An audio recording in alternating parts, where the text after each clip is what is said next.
मुझे आज अपनी गलती का एहसास हो रहा है जी कि हमने समधी जी के साथ कितना गलत व्यवहार किया। सच ही कहते हैं लोग, भगवान की लाठी में आवाज नहीं होती। तुम सही कह रही हो पूजा की माँ।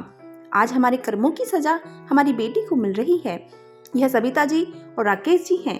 राकेश जी सरकारी इंजीनियर हैं और सविता जी एक हाउसवाइफ है जो आज आंगन में बैठे अपनी गलती पर पछता रही हैं। आइए जानते हैं उन्हें अपनी गलती का एहसास कैसे हुआ। आज से 6 साल पहले उनके बेटे प्रताप की शादी पास के शहर में रहने वाले पवन जी की बेटी शिखा के साथ तय हुई थी और शादी में उनकी सभी मांगों को शिखा के पिता ने शहर से स्वीकार किया। शिखा एक सीधी सादी और घरेलू लड़की थी। विवाह की सारी तैयारियां शुरू हो गईं, कपड़े गहने सभी खरीदे जाने लगी। तभी राकेश जी ने अपने रिश्तेदारों की बातों में आकर विवाह मैरिज हॉल की जगह 5 स्टार होटल से करने की शर्त रखी और कहा कि अगर आपने यह व्यवस्था नहीं की तो यह शादी नहीं हो सकती। शिखा के पिता ने उन्हें बहुत समझाने की कोशिश की, लेकिन राकेश जी अपनी बात पर अड़े रहे। राकेश जी ने कहा, मैरिज हॉल हमारी हैसियत के बराबर नहीं है। लोग क्या कहेंगे कि कहाँ रिश्ता कर दिया। एक ही बेटा है मेरा और बेटी की शादी रोज रोज थोड़ी ही होती है। शादी के कार्ड बच चुके थे और बहुत सारी शादी की तैयारी भी हो चुकी थी। इसलिए शिखा के पिता ने किसी तरह कर्जा लेकर 5 स्टार होटल बुक तो कर लिया। शादी का दिन था और प्रताप की बारात नाचते गाते होटल पहुंच गई। शादी का कार्यक्रम भी शुरू हो गया, लेकिन तभी राकेश जी का गुस्सा 7वें आसमान पर चढ़ गया। चिल्लाते हुए बारात वापस ले जाने की बात करने लगी। शिखा के पिता ने उन्हें समझाते हुए कहा कि समधी जी, आप बिना वजह नाराज हो रहे हैं। आप पहले मेरी बात तो सुन लीजिए। आपके बताए अनुसार ही हमने सारी व्यवस्था की थी, लेकिन होटल वालों का कहना है कि कुछ लड़कों ने बहुत सारा खाना बर्बाद कर दिया है, जिससे खाना कम पड़ गया है। तो क्या हो गया, शादी विवाह में तो यह सब होता ही है। और अब क्या मेरे रिश्तेदार भूखे ही रहेंगे? राकेश जी ने गुस्से में कहा। शिखा के पिता और उनके भाइयों ने किसी तरह स्थिति को संभाला और शादी हो गई। शादी के बाद भी शिखा के ससुराल वालों की मांगे खत्म नहीं हुई। शिखा ने इस बारे में जब अपने पति प्रताप से बात की तो उसने कहा, मैं इन सब चक्कर में नहीं पड़ना चाहता, मुझे इन सब के बीच में नहीं डालो। दहेज की इस लेन देन ने एक बेटी को उनके माता पिता भाई बहन के प्यार से जरूर दूर कर दिया था। शिखा शादी के बाद कभी अपने मायके नहीं जा सकी। जब भी उसके मायके जाने की बात करने के लिए शिखा के पिता आते तो उन्हें कोई ना कोई बहाना बनाकर लौटा दिया जाता या कोई डिमांड बता दी जाती। शिखा की नंद की शादी में भी पिताजी को ढेर सारे सामान की लिस्ट पकड़ा दी गई, यह कहकर कि समधी है, इतना तो करना ही चाहिए। शिखा के पिता भी बेटी के प्यार और उसका घर बसा रहे, यह सोचकर इस मोह में सब करते जा रहे थे। शिखा की नंद के विवाह में 2 दिन पहले ही पवन जी सारा सामान लेकर शिखा के ससुराल पहुंच गए। सामान को देखकर शिखा की सास बोली, ठीक ही है, हमें क्या पता था कि आपकी पसंद ही ऐसी है, नहीं तो हम लोग खुद ही पसंद कर लेते। ना साड़ियों का रंग अच्छा है, ना गहनों की डिजाइन अच्छी है, और गहने भी कितने हल्के हैं। बेटी के लिए तो कभी आप दिल खोलकर खर्च ही नहीं कर सकते। शिखा की सास ने पिताजी को ऐसा ताना मारकर उन्हें बेचारों को चुप कर दिया और बोली, हमारा क्या, लोग यही कहेंगे कि कैसे पिता हैं, बेटी के सम्मान और समाज में मान मर्यादा का भी चिंता नहीं है। शिखा के पिता कुछ बोल नहीं सके, चुपचाप सिर नीचे करे बैठे रहे। लेकिन आज सारे रिश्तेदारों के सामने अपने पिता की बेइज्जती शिखा बर्दाश्त नहीं कर पाई और बोली, मम्मी जी, समाज की मान मर्यादा की चिंता क्या सिर्फ मेरे पिताजी को ही है या मेरे मैके वालों को ही होनी चाहिए? आप लोगों को इस बात की कोई चिंता नहीं होनी चाहिए। सारे रिश्तेदारों के सामने आपने यह तो कह दिया कि यह अच्छा नहीं है, वह अच्छा नहीं है, यह नहीं लाए, वह नहीं लाए, लेकिन क्या पिताजी से एक बार भी उनका हाल समाचार पूछा? किसी ने भी उनसे चाय नाश्ते के लिए भी पूछा नहीं, क्योंकि आप लोग मेरे पिताजी को अपना समधी नहीं नौकर समझते हैं और मुझे तो इस घर में एक काम वाली बाई से कम नहीं समझा जाता। जब जिसके मन में आए मुंह उठाकर कुछ भी कह देता है। कुछ खराब हुआ तो शिखा और कुछ अच्छा हो तो आप लोगों ने किया है। शिखा का इस तरह जवाब देना आज सविता जी को बहुत बुरा लगा, और वह भी जब सारा घर मेहमानों से भरा हो।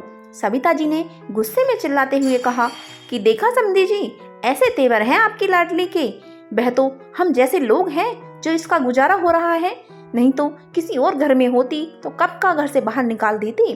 और आप समझते हैं कि हम लोग ही बुरे हैं। अपनी लाडली को मुंह चलाने के साथ कुछ अच्छा संस्कार भी दे देते तो अच्छा होता। हम यह सब क्या अपनी बेटी को नहीं दे सकते? आप लोगों की तरह कंगाल थोड़ी हैं कि शादी में बारातियों को खाना भी नहीं खिलाएं। ले जाना आप सब यहाँ से। हमने तो यह सब इसलिए कहा था कि पूजा के ससुराल वालों को यह न लगे कि उसकी भाभी के मायके वाले भी किसी से कम नहीं हैं। लेकिन आपकी बेटी ने जो आज हमारी बेइज्जती की है, उसके बाद हम शिखा को नहीं रख सकते। आप यहाँ सारा सामान और अपनी बेटी को लेकर चले जाएं। शिखा के पिता पवन जी ने सविता जी को समझाने की कोशिश की, लेकिन वह कुछ सुनने को तैयार ही नहीं थी। धीरे धीरे बात बढ़ती गई। तभी वहां शिखा के ससुर और उसके पति प्रताप आ गए। उनके सामने सविता जी और उनके रिश्तेदारों ने शिखा को गलत बताया। प्रताप ने कहा, शिखा तुम इसी समय अपने पिता को घर से बाहर निकालो और तुम अपने सारे रिश्ते इनके साथ खत्म करो, तो ही तुम इस घर में रह सकती हो, नहीं तो तुम भी जाओ यहाँ से। मैं अपने माता पिता का अपमान बर्दाश्त नहीं कर सकता। शिखा ने कहा, बहुत अच्छे विचार हैं तुम्हारे प्रताप। तुम्हारे माता पिता हैं और मेरे माता पिता कुछ भी नहीं। तुमने तो सच जानने की जरूरत भी नहीं समझी। पिताजी की तो छोड़ो, तुमने मेरे सम्मान की भी परवाह नहीं की, वरना तुम इस तरह की बातें नहीं करते। और तुम चाहते हो कि मैं अपने पिता के सारे रिश्ते खत्म कर लूं? तो यह भी सुन लो, पिताजी के साथ मेरा रिश्ता भगवान ने जोड़ा है। वह मेरे पिता हैं, जन्मदाता हैं। मैं चाहूँ तो भी यह रिश्ता खत्म नहीं हो सकता। हाँ, आज अभी तुमसे सारे रिश्ते जरूर खत्म करती हूँ। मैं भी अपने सम्मान को रोज रोज मरते थकते नहीं देख सकती हूँ। अब और जिंदा लाश बनकर नहीं रह सकती, और रहूं भी तो किस लिए? ऐसे घर के लिए जहाँ मेरी कोई कदर नहीं, मेरी सेवा मेरे प्यार का कोई मोल नहीं, सिर्फ तुम्हारे घर वालों की सेवा करती रही और तुम्हें बिस्तर का सुख देती रहूं। क्या मेरा सिर्फ इतना ही मजूद है तुम्हारी नजरों में? तो मैं आज इसे खत्म करती हूँ। और हाँ प्रताप, मांग में सिंदूर तो कोई भी भर देता है, लेकिन जो दिल के खालीपन को भरे वही सही मायने में जीवन साथी होता है। शिखा के पिता ने सबको बहुत समझाने की कोशिश की, लेकिन कोई समझने को तैयार ही नहीं था। शिखा के ससुराल वाले उसका घर टूटने का सारा दोष उसके पिता पवन जी पर लगाने लगे। शिखा के पिता ने शिखा को भी समझाया, बेटा 2 दिन बाद घर में शादी है, लोग आएंगे। जब सबको पता चलेगा कि घर की बहू ही घर में नहीं है, तो क्या सोचेंगे, क्या इज्जत रह जाएगी समाज में राकेश जी और सविता जी की, इस घर की? कैसी कैसी बातें करेंगे लोग तुम्हारे बारे में। पहले पूजा की शादी हो जाने दो, फिर यह सब देखेंगे। मेरा क्या है बेटा, तुम्हारा घर बसा रहे, इसलिए तो मैं यह सब सहता रहता हूँ। तुमसे प्यारा मुझे अपना सम्मान थोड़े ही है। अपने पिता की बातें सुनकर शिखा की आंखों में आंसू आ गए, लेकिन आज उसने अपने और अपने पिता के सम्मान से कोई समझौता न करने का सोच लिया था। शिखा अपने 3 साल के छोटे बच्चे और अपने पिता का हाथ पकड़कर उस घर को छोड़कर चली गई। शिखा के जाते ही लोग उसके बारे में उल्टी सीधी बातें बनाने लगे। प्रताप और उसके माता पिता सहानुभूति के पात्र बन गए, लेकिन समय सबके साथ न्याय अवश्य करता है। जो तकलीफ शिखा और उसके मायके वालों ने सही, आज उसी का समय ने जवाब दिया। पूजा की बारात दहेज को लेकर हुई बहस की वजह से वापस चली गई। यह कहना उचित तो नहीं होगा कि जैसी करनी वैसी भरनी, क्योंकि एक और बेटी का घर इस दहेज के दानव ने निगल लिया, एक और परिवार का सम्मान बिखर गया। ऐसे ही न जाने कितने घर इस दहेज के दानव ने निगल लिए, कितनी जिंदगियां बर्बाद कर दी और कितने लोगों को तो जिंदा जला दिया गया। कब तक और क्यों हम इस दानव को पालते रहेंगे? बेटा हो या बेटी, क्या वह अपनी मेहनत से अपने लिए रोटी नहीं कमा सकते? हम क्यों भूल जाते हैं कि पैसा चाहे जितना भी हो, किसी के पास क्यों न हो, खाता वह रोटी ही है, पैसा नहीं खा लेता। हाँ, खाने के तरीके अवश्य बदल सकता है।